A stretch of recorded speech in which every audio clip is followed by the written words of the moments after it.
بسم اللہ الرحمن الرحیم۔ قرآن مجید میں مختلف مقامات پر حضرت آدم علیہ السلام کی پیدائش کا ذکر۔ قال اللہ تعالی وَإِذْ قَالَ رَبُّكَ لِلْمَلَائِكَةِ إِنِّي جَاعِلٌ فِي الْأَرْضِ خَلِيفَةً خالدون۔ ترجمہ: اور جس وقت تیرے رب نے فرشتوں سے فرمایا کہ بے شک میں زمین میں اپنا ایک نائب بنانے والا ہوں، تو فرشتوں نے عرض کیا کہ اے ہمارے رب، کیا تو ایسے شخص کو نائب بنائے گا جو زمین میں فساد کرے گا اور خون ریزی کرے گا؟ حالانکہ ہم تیری حمد کے ساتھ تیری خوبی اور پاکیزگی بیان کرتے ہیں۔ اللہ تعالیٰ نے فرمایا کہ جو میں اس میں مصلحت جانتا ہوں وہ تم نہیں جانتے۔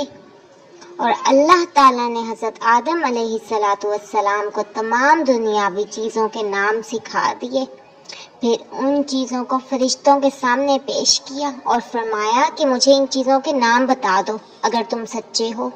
فرشتوں نے عرض کیا اے اللہ، تو پاک ہے، ہمیں ان چیزوں کے نام معلوم نہیں ہیں مگر جتنا تو نے ہمیں سکھا دیا، بے شک تو ہی بڑے علم والا اور بڑی حکمت والا ہے۔ اللہ تعالیٰ نے فرمایا کہ اے آدم، تم ان کو ان چیزوں کے نام بتاؤ۔ بس جب آدم علیہ السلام نے فرشتوں کو ان چیزوں کے نام بتلا دیے تو اللہ پاک نے فرمایا کیا میں نے تمہیں کہا نہیں تھا کہ تحقیق میں آسمانوں اور زمینوں کے غیب جانتا ہوں، اور جو تم ظاہر کرتے ہو اور جو تم چھپاتے ہو۔ ابلیس کا سجدے سے انکار۔ اور جب اللہ نے فرشتوں سے کہا کہ آدم علیہ السلام کو سجدہ کرو تو سب فرشتوں نے سجدہ کیا مگر ابلیس جو شیطان ہے، اللہ اس کو جہنم میں غارق کرے، مگر ابلیس نے انکار کیا اور اپنے آپ کو بڑا سمجھا تھا، وہ کافروں میں سے۔ اور ہم نے حضرت آدم علیہ السلام سے کہہ دیا کہ تم اور تمہاری بیوی بہشت میں ٹھہرو اور جہاں سے چاہو بہشت کے رزق سے کھاؤ، اور اس درخت کے قریب مت جانا، اگر تم اس کے قریب گئے یعنی اس سے کھا لیا تو ہو جاؤ گے ظالموں میں سے۔ پس شیطان نے ان دونوں کو پھسلا دیا اور اس جنت میں جس میں وہ تھے نکلوا کر چھوڑا، پھر ہم نے ان کو حکم دیا کہ اس بہشت سے اتر جاؤ، تم ایک دوسرے کے دشمن ہو اور تم کو زمین میں ایک مقررہ وقت تک رہنا ہے اور فائدہ اٹھانا ہے۔ پس آدم علیہ السلام نے اپنے رب سے چند دعائیہ کلمات سیکھ لیے، اللہ نے ان کی غلطی کو معاف فرما دیا، اور اللہ تعالیٰ معاف کرنے والا رحم کرنے والا ہے۔ ہم نے کہا کہ تم سب کے سب اس بہشت سے اتر جاؤ، پس اگر میری طرف سے تمہارے پاس ہدایت آئے تو اس پر چلنا، اور جو میری ہدایت پر چلیں گے تو ان پر کوئی ڈر نہیں ہوگا اور نہ وہ غمگین ہوں گے، اور جو لوگ میری نافرمانی کریں گے اور میری آیات کو جھٹلائیں گے وہ دوزخ میں ہمیشہ رہیں گے۔ اور اللہ عز و جل نے فرمایا ان مثل عیسیٰ عند اللہ کمثل آدم خلقہ من تراب ثم قال له کن فیکون۔ سورہ آل عمران آیت نمبر 59۔ بے شک حضرت عیسیٰ علیہ السلام کی مثال آدم علیہ السلام کی طرح ہے، اللہ نے اس کو مٹی سے پیدا کیا، پھر اس کو کہا کہ آدم ہو جا، پس وہ آدم بن گیا۔ اور اللہ تعالیٰ نے فرمایا یا ایھا الناس اتقوا ربکم الذی خلقکم من نفس واحدة وخلق منها زوجها وبث منهما رجالا كثيرا ونساء واتقوا الله الذي تساءلون به والأرحام